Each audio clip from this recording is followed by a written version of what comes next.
I want to start you off with a story with an extremely important lesson behind it, and although I'm not the best at telling them, I'll give it my best shot. It was a cold January morning, and there was a man sat in a metro station in Washington DC that was playing the violin. He played 6 batch pieces for about 45 minutes all in all, and during that time, since it was rush hour, it was calculated that there were thousands of people that went through that station, with most of them on their way to work. 3 minutes went by, and a middle-aged man noticed there was a musician playing. He slowed his pace down, stopped for a few seconds, and then hurried up to go and meet his schedule. A minute later, the violinist received his first dollar tip. A woman threw the money in the bag and without stopping continued to walk. A few minutes later, someone leaned against the wall to listen to him, but the man looked at his watch, realised he was late and continued to hurry on. In the 45 minutes the musician played, only 6 people stopped and stayed for a while. About 20 gave him money but continued to walk their normal pace, and he collected about $32 in tips overall. And when he finished playing and silence took over, no one noticed, no one applauded, there was no recognition whatsoever.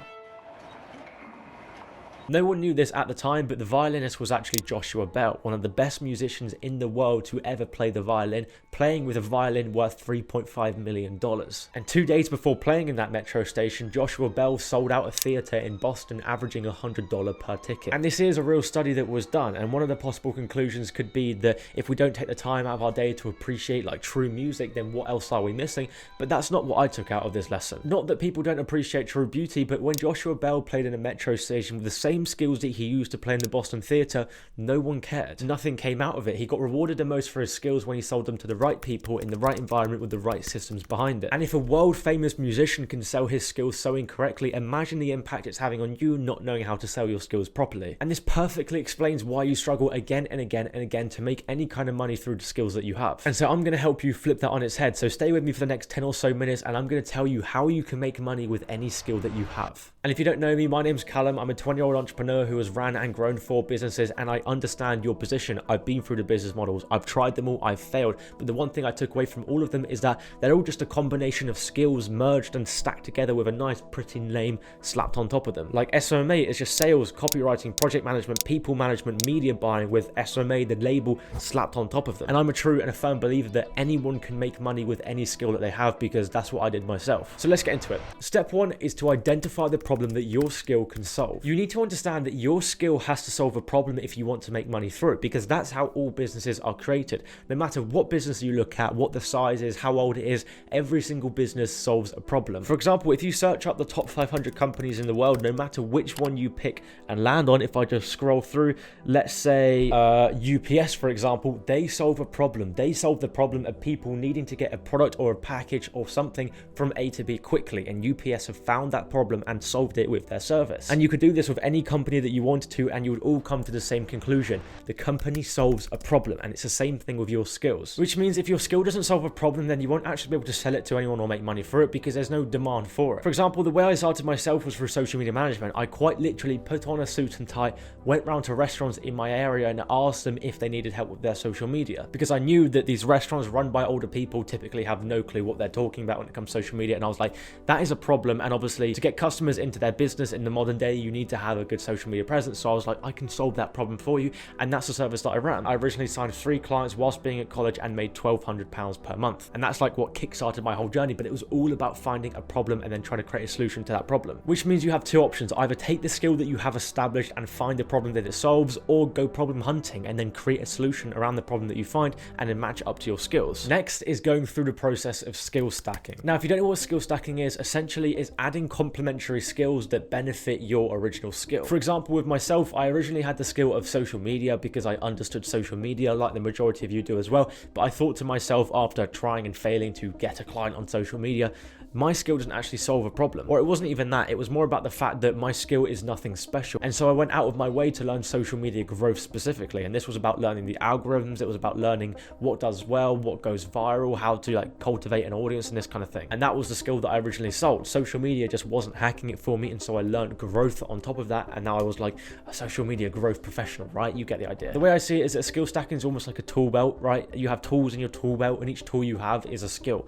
If you have a hammer, fantastic. you have the skill of using a hammer. If you then have a wrench and you have, I don't know, a drill and you have bolts and you have all these other tools, then you're more of a valuable person because number one, you can solve more problems, and number two, you're more versatile. An example is Jay-Z did this extremely well. If you look back at his early days, he had the skill of, for example, having rhythm, right? He had very, very good rhythm. And then he learned how to rap and kind of stack that skill on top of the rhythm. And then he learned how to create a CD, stack that on top of there. And then he learned how to promote his music, stack that on top of there. And then he learned how to create a label and recruit other artists and stack that on top of there.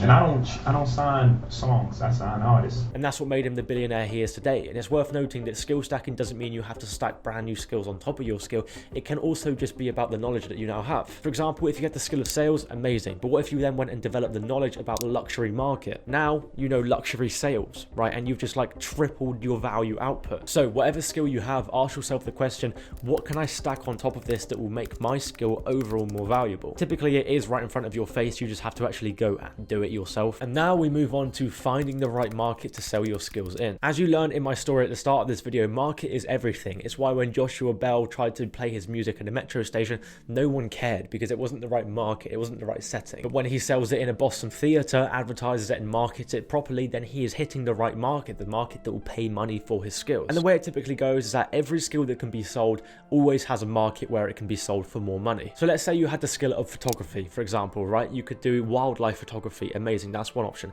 But you could also do luxury fashion photography, that's another option. It's the same skill, just sold in a different market, and this one makes much more money. Or being a salesman, you could sell newspapers or you could sell pharmaceutical equipment.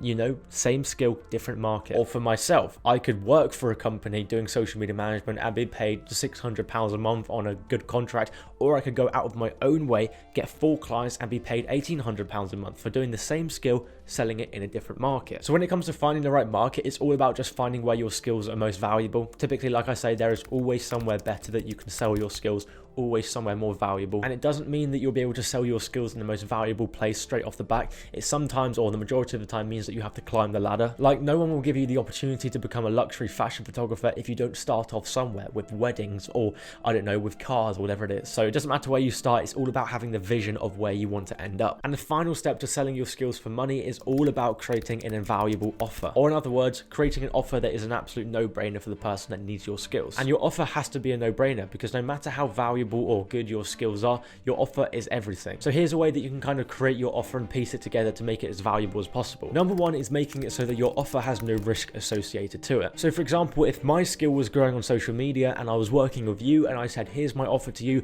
I will help you grow to 100,000 followers in 2 months time, or I'll give you all your money back. That's a pretty valuable offer because you lose nothing. There's no risk for you. If you don't get the desired outcome that you wanted, then you get back the money. The second thing is over delivering, or in other words, making it so that the service you provide is worth way more than what you're asking for in return. For example, if I had an SEO agency, which is about helping companies show up on Google more, and I went to a company that was making, let's say, £100,000 a month, and I went and said, I can help you increase your traffic by 20%, making them an extra £20,000 per month, but I get to keep 10% of what I make you, so I get to keep £2,000 per month.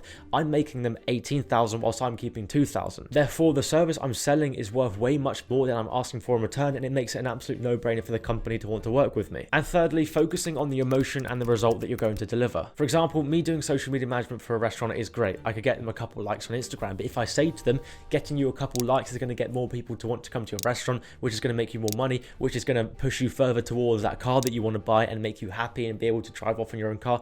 That is what you want to sell. You want to sell the emotion that comes with the service that you're delivering, like the end result. No one cares about the actual process of how you're going to do what you're going to do. I'm going to strategize, I'm going to look at competitors. No one cares. They care if they're going to be able to drive away in the car because of what you've given them. So focus on emotion and result. And if you're one of those people that have listened to all of this and you're like, amazing, but one big problem, I have no idea what my skill is, then I will give to you my skill calculator. It's a free calculator where you can fill in the information and it will help you discover and uncover skills that you either didn't know you had or skills that would work for you. And it takes you through whether they're sellable, how much money you can make from them, and all this kind of stuff. I'll leave it the link in my bio, so if you click on the link, you enter your email, it will land straight in your inbox. And that is it. That is how you make money with any skill you have using that simple 1, 2, 3, 4 step process. And I'll see you in the next one. Cheers.